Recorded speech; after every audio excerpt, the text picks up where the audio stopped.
Recentemente, o humorista e influenciador Felipe Bressani, mais conhecido como Felca, publicou um vídeo intitulado Adultização, onde ele alerta para os perigos da sensualização e da exploração da imagem de crianças e adolescentes nas redes sociais. Felca, que geralmente traz um conteúdo mais humorístico, mais ácido, onde ele comenta sobre produtos e coisas que influenciadores costumam vender nas redes sociais, né? Ele ironiza esses produtos milagreiros, né? Fantástico, essas vidas luxuosas que algumas personalidades trazem na internet, mas esse último conteúdo trouxe uma toada mais séria para as publicações do Felca.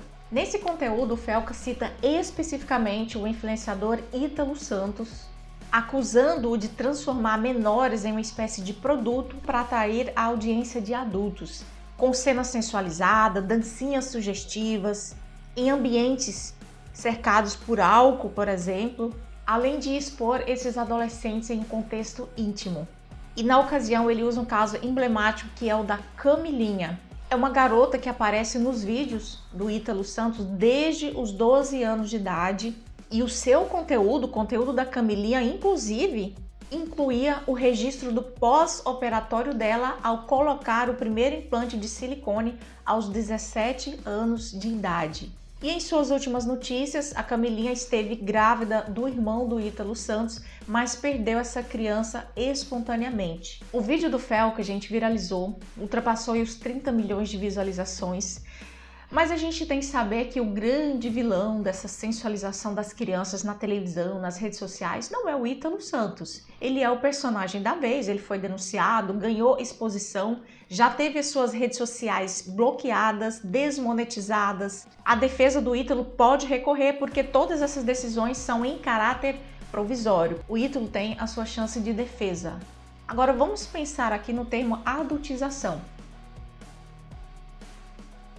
A adultização, gente, é um processo onde crianças e adolescentes são expostos de forma precoce a comportamentos, responsabilidades e expectativas que são pertinentes da vida adulta.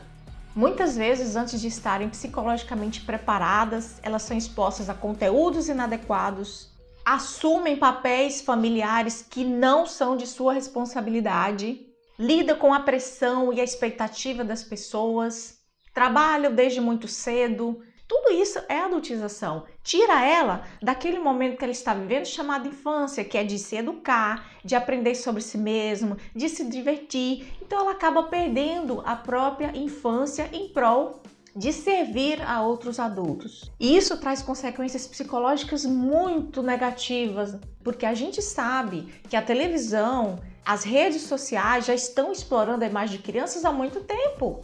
Se a gente voltar aqui para os anos 90, você vai lembrar, por exemplo, do Danny Boy. Você lembra daquele garoto que parecia com o Gugu, o chamado Guguzinho? Aquele garoto atuou na televisão desde 1998 até ali por 2002. Foram 4 anos, né, onde ele seria uma espécie de mini adulto. E após 4 anos dessa atuação aí, a justiça determinou que ele não poderia mais fazer esse papel porque ele foi extremamente prejudicado na vida escolar. Ele foi tirado da convivência com os amigos, do aprendizado escolar que poderia acontecer naquela época. Ele estava exercendo um papel de adulto, cumprindo contrato, cumprindo horários de gravação. Teve os apresentadores de programas infantis que trabalharam por longas horas durante todos os dias, fazendo um trabalho intelectual, de memorização, de estar presente na televisão todos os dias, querendo ou não.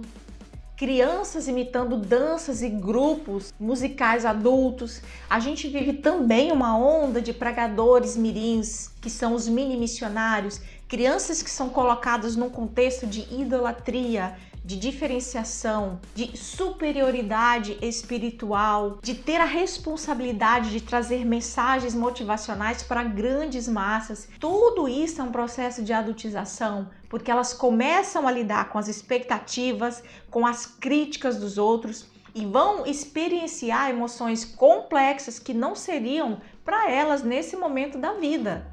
E a adultização traz consequências muito severas para essas crianças, porque o desenvolvimento emocional é comprometido. Elas passam a lidar com frustrações intensas desde muito cedo, pressão por desempenho, lidam com tomada de decisões muito sérias que podem custar a carreira delas, podem desenvolver ansiedade, culpa, baixa autoestima, podem desenvolver a síndrome do impostor por acreditar que não conseguiram corresponder às expectativas impostas por empresários, pela família, pela própria sociedade que espera muito dessas crianças. Os prejuízos na socialização, porque o trabalho, os contratos afastam essa criança de pares da mesma idade, dos amigos da escola, de pessoas que estão pensando como ela naquele momento.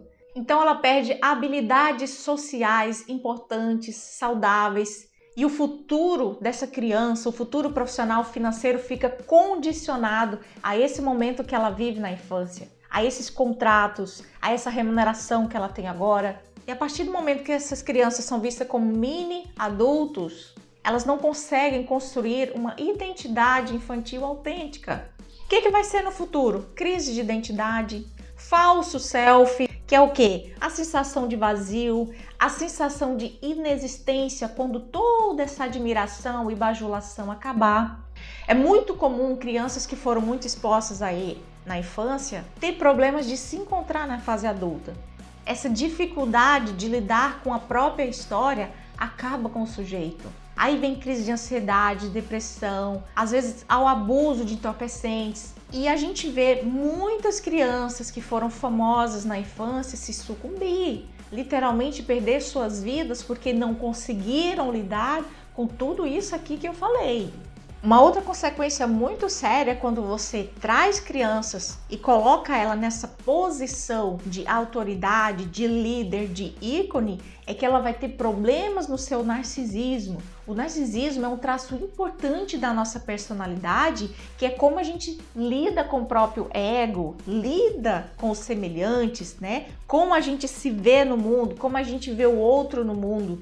O narcisismo precisa ser bem resolvido. Quando uma criança é colocada nessa posição de poder, de autoridade sobre massas, tem a chance dela desenvolver comportamentos como falta de empatia, que é a inabilidade de se colocar no lugar do outro, comportamentos de superioridade em relação aos semelhantes, e isso vai trazer consequências para elas e principalmente para as pessoas que o cercam, porque as pessoas serão vistas por ela como meros seguidores, meros números que estão ali para trazer mais relevância à sua própria imagem.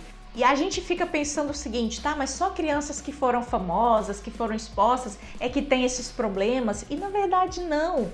Você pode ter sido uma criança adultizada. Você pode ter assumido responsabilidades na sua infância que não eram para você. Muitas vezes ali no auge dos seus 10 anos, você estava cuidando dos seus irmãos menores. Sua mãe engravidou de você, depois ela engravidou 1, 2, 3 vezes. Você teve que ser responsável pela vida dos seus irmãos. E aí você fala, tá, eu tenho orgulho de ter cuidado dos meus irmãos. Sim, mas se você fechar seus olhos e revisitar aqueles momentos da sua infância, talvez você lembre de sentimentos de impotência, de solidão, de medo, de estresse, de ansiedade, porque você tinha que cozinhar, você tinha que resolver os problemas dos seus irmãos, você estava sendo responsável pela vida, pela integridade física deles. E essa responsabilidade, por exemplo, ela já é muita pressão para um adulto. Quando a gente conversa com pessoas que cuidaram dos irmãos menores na infância, elas falam, olha, quando alguém batia no portão, eu não sabia se era o carteiro, se era um vizinho, se era um bandido tentando fazer mal pra gente. Olha só quando essas experiências são traumáticas. E não estou aqui culpabilizando a mãe e o pai, porque você pode também dizer, puxa, minha mãe e meu pai não teve escolha. Mas se você parar para pensar, você também não teve.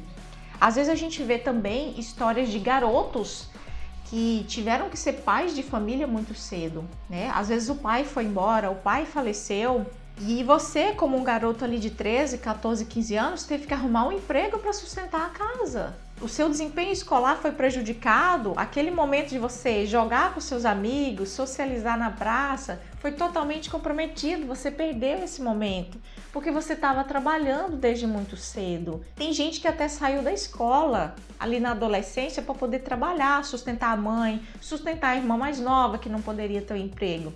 Você foi adultizado também. E o que acontece quando a gente é adultizado? A gente chega na fase adulta exausto.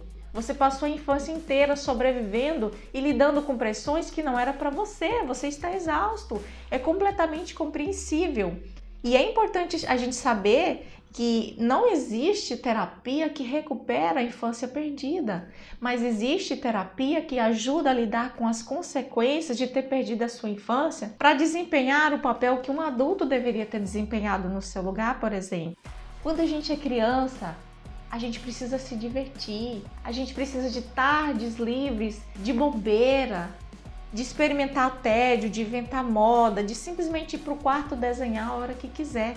Essa fase não volta nunca mais.